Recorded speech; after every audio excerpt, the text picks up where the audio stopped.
नमस्कार दोस्तों, आपका स्वागत है आपके अपने YouTube चैनल स्टूडेंट स्टडी 247 में। अब आज बात करते हैं बैंकिंग। बैंक एक ऐसा टॉपिक है जो सबके लिए आवश्यकता है। सबको इसके बारे में जानकारी प्राप्त करना बहुत ही जरूरी है। और ये बैंक टॉपिक अपने 12th इकोनॉमिक सब्जेक्ट में तो चैप्टर है ही, साथ ही बीकॉम फर्स्ट ईयर की बैंकिंग की बुक है पूरी बैंक के नाम से। तो आज हम बात करते हैं बैंक का अर्थ और कार्य। अब बैंक का अर्थ के बारे में बात करने से पहले हम ये जानकारी प्राप्त करना बहुत जरूरी है कि हमारे बैंकों का जो उद्गम है वो कब हुआ था। बैंकों का उद्गम है सन 1157 में बैंक ऑफ वेडिस इटली में के माध्यम से माना जाता है। दूसरा है 1401 बैंक ऑफ बर्सोलिना से माना जाता है। उसके बाद 1407 में बैंक ऑफ जेनेवा, 1694 में बैंक ऑफ इंग्लैंड और 1786 में जनरल बैंक ऑफ इंडिया के द्वारा माना जाता है कि इनसे ही हमारे जो बैंकिंग का है जो उद्गम है वो हुआ है। अब बात करते हैं बैंक का अर्थ।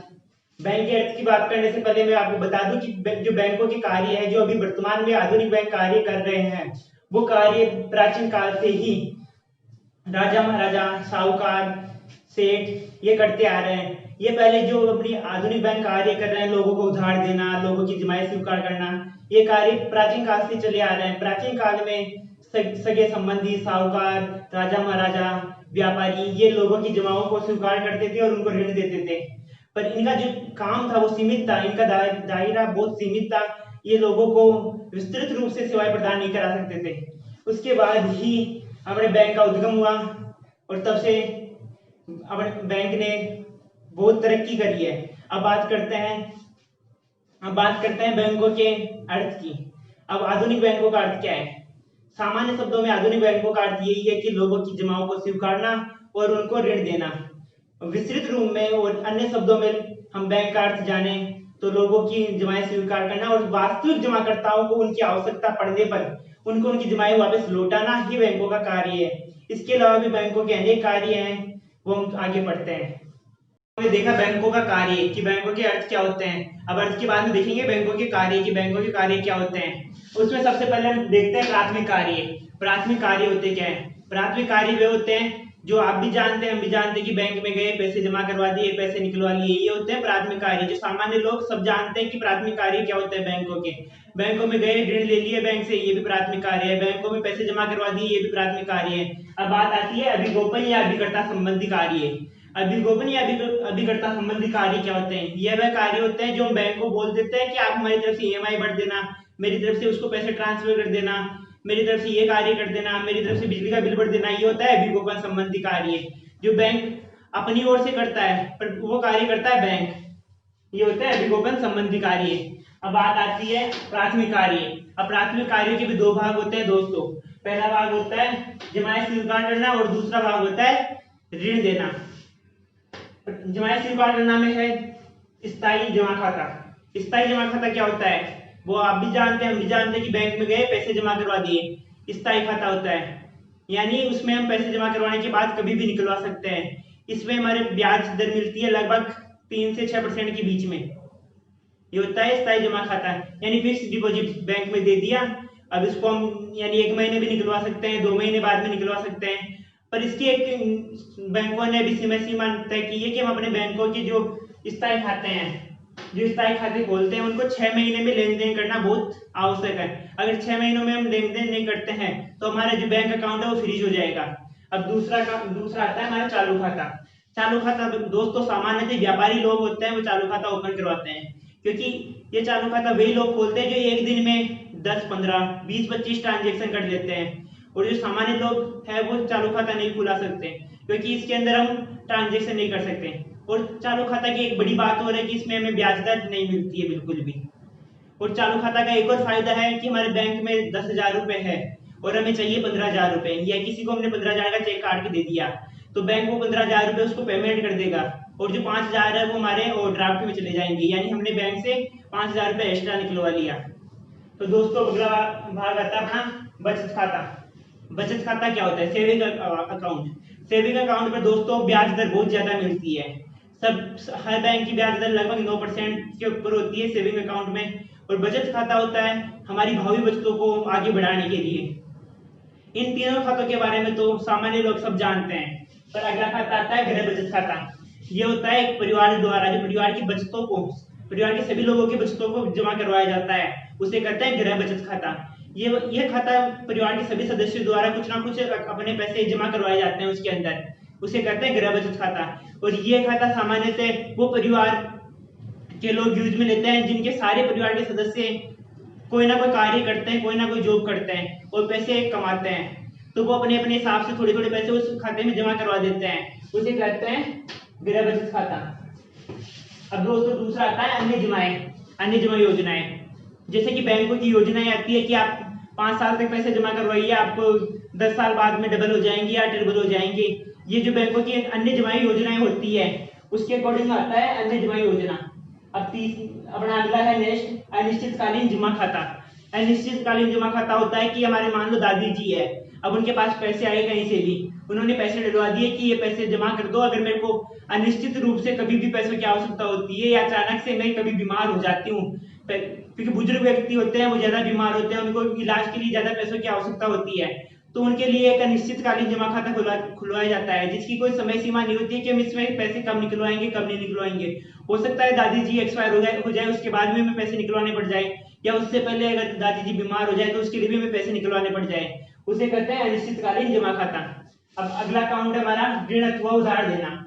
ऋण अथवा उधार देना क्या होता है कि बैंक से हमें पैसों की आवश्यकता है, हमें मोटरसाइकिल लानी है, उसके लिए हम बैंक से ईएमआई लेंगे, ये भी ऋण उधार के अंदर आता है। हमें यानी मकान लेना है, उसके लिए बैंक से ऋण लेते हैं, ये भी इसके अंदर ही आता है। अब आगे करते हैं नगद साख। नगद साख क्या होती है? नगद साख के अंतर्गत हमें बैंक के अंदर हमारी कुछ संपत्ति को गिरवी रख देते हैं, उसके बाद हमें बैंक पैसे देता है, उधार देता है, उसे कहते हैं नगद साख।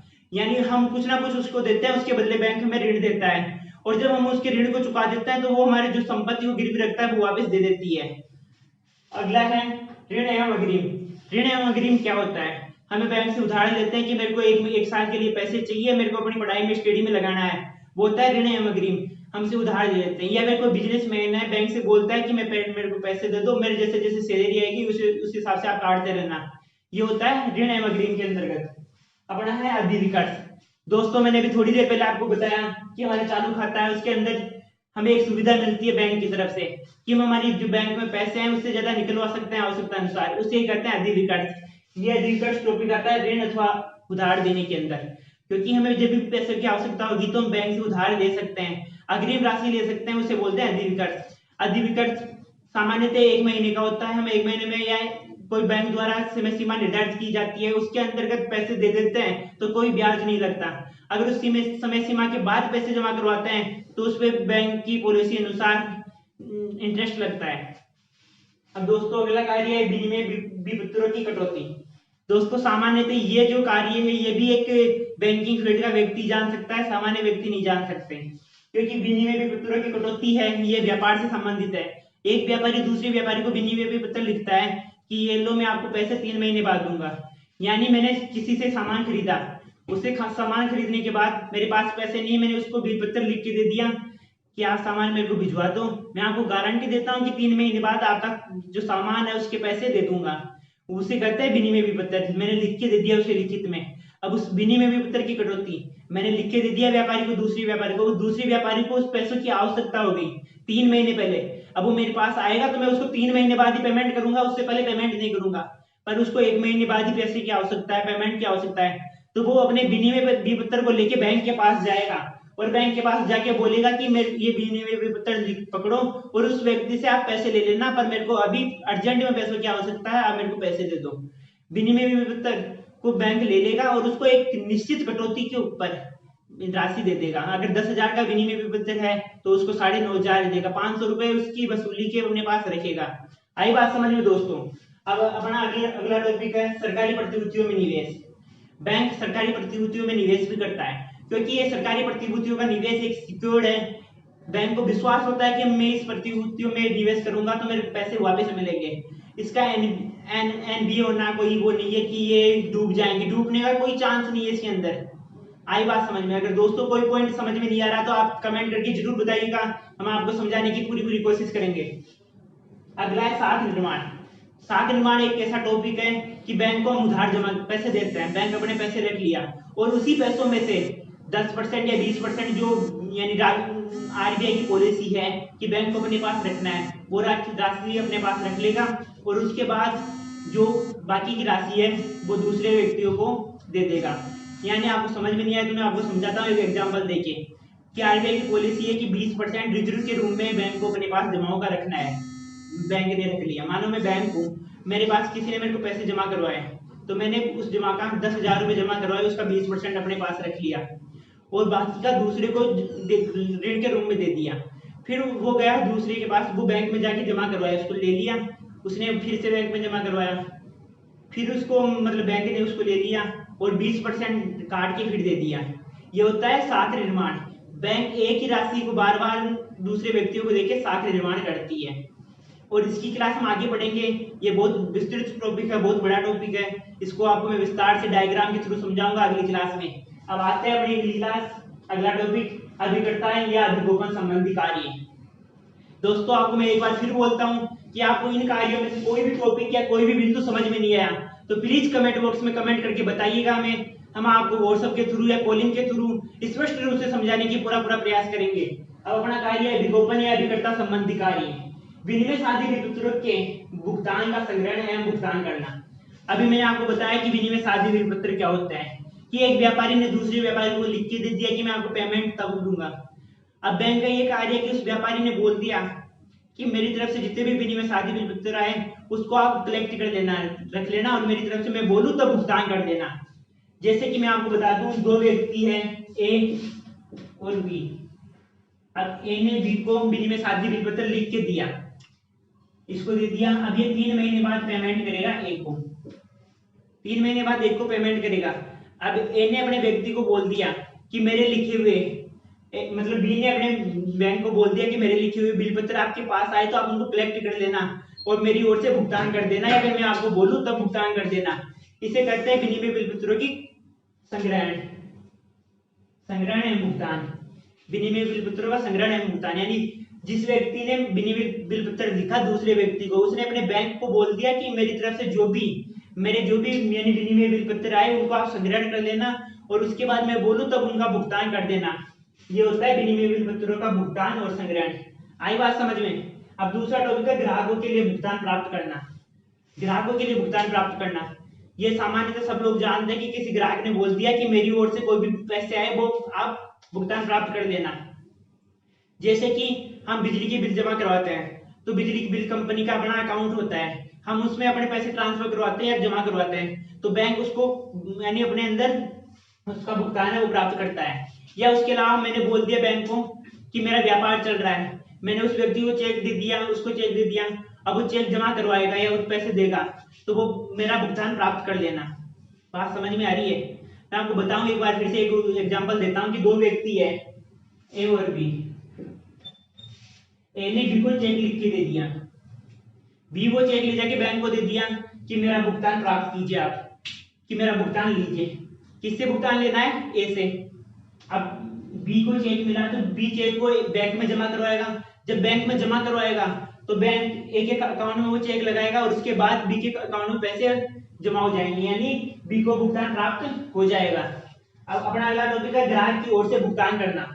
अब जब बैंक ग्राहक की तरफ से भुगतान प्राप्त कर सकता है तो ग्राहक की ओर से भुगतान दे भी सकता है। जैसे कि इसी एग्जांपल से समझते हैं कि ए ने बी को चेक लिख के दे दिया, मतलब ए ने बी को चेक दिया, बी ने वो चेक बैंक में लगाया और बी तो हो गया प्राप्त करता यानी ग्राहक के लिए भुगतान प्राप्त करना।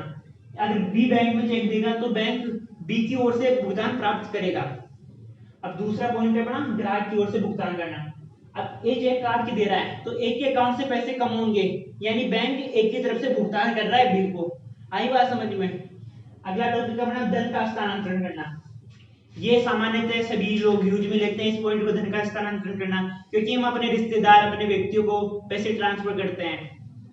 हम फोन पे गूगल पे पेटीएम के माध्यम से अपने दोस्तों को पैसे ट्रांसफर करते रहते हैं या बैंक अकाउंट में जाके पैसे ट्रांसफर करते हैं, मतलब बैंक ब्रांच में जाके या मित्र के माध्यम से अपने दोस्तों को पैसे ट्रांसफर करते हैं, वो आता है धन का हस्तांतरण। अगला पॉइंट है अपना अंशों एवं प्रतिभूतियों का क्रय विक्रय करना। अंश और प्रतिभूतियां होती क्या है?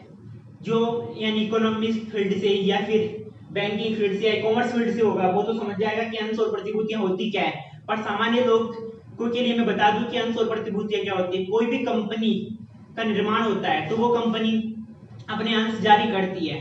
उन अंशों को बैंक मतलब उनका विलोपन करता है। बैंक बोलता है कि आपके सारे अंश मैं बेच दूंगा, सारे अंश या तो मैं बेच दूंगा या मैं खुद खरीद लूंगा।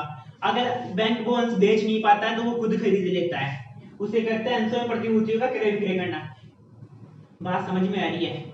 ये एक व्यापारी है, ये एक कंपनी है, उसने कंपनी स्टार्ट करी, उसने 10,000 रुपए के अंश लिखे, अंश जारी कर दिए 10,000 रुपए के। अब बैंक ने वो 10,000 रुपए के अंश खरीद लिए। अब बैंक बोल रहा है कि इनको मैं बेच दूंगा। अब वो कंपनी के सारे अंश तो बैंक ने खरीद लिए, वो लोगों को बेच रहा है। किसी को 5,000 के बेच रहा है, किसी को 2,000 के बेच रहा है। ऐसे मानो बैंक ने 7,000 के अंश बेच दिए तो वो तो हो गया अंशों का विक्रय। और 2,000 3,000 के अंश बच गए, वो खुद ने स्वयं के पास रख लिया, वो गया अंशों का क्रय। मतलब वो खुद के लिए क्रय कर रहा है और दूसरों के लिए क्रय करके बेच रहा है, वो गया अंशों का, अंशों में प्रतिभूतियों का क्रय विक्रय। आई बात समझ में? दूसरा कार्य अभिगोपन कार्य। अभिगोपन कार्य क्या होता है? एजेंट का कार्य। बैंक एजेंट का कार्य भी करता है। जैसे कि आप सुना होगा LIC एजेंट, LIC एजेंट या इंश्योरेंस एजेंट। जो हमारा इंश्योरेंस करता है वो एक एजेंट होता है। वो कंपनी और हमारे बीच का माध्यम होता है जो हम दोनों की कड़ी को जोड़ता है। वैसे ही बैंक भी एक एजेंट के रूप में कार्य करता है जो हमें और लोगों को जोड़ता है। जैसे कि बैंक हमारी तरफ से इंश्योरेंस, बैंक हमारा इंश्योरेंस किसी दूसरी कंपनी की तरफ से करवाता है। हम बोलते हैं बैंक को कि इसके पैसे ट्रांसफर कर दे, वो भी विज्ञापन संबंधी कार्य है कि बैंक हमें और दूसरे व्यक्तियों को एक कड़ी के रूप में जोड़ता है। जो भी अभिगोपन संबंधी कार्य है वो व्यवसायियों के लिए बहुत इंपॉर्टेंट है, क्योंकि एक व्यवसायी सारे पैसे खुद ट्रांसफर नहीं कर सकता तो वो चेक काट के दे देता है या फिर बैंक को कह देता है कि मेरी तरफ से कोई भुगतान प्राप्त करने आए, मेरा चेक लेके आए, मेरा ड्राफ्ट लेके आए, तो उसको भुगतान कर देना। ये है अभिगोपन संबंधी कार्य। अगला कार्य है विदेशी मुद्रा का क्रय विक्रय। बैंक विदेशी मुद्रा का क्रय विक्रय भी करता है। बैंक विदेशी व्यापार में कार्य करने के लिए विदेशी मुद्रा का क्रय विक्रय करता है। विदेशी मुद्रा का क्रय विक्रय कैसे करता है बैंक? बैंक विदेशी व्यापार से या विदेशी बैंक से मुद्रा खरीदता है या उसको मुद्रा बेचता है। बैंक को विदेशी मुद्रा की आवश्यकता क्यों होती है?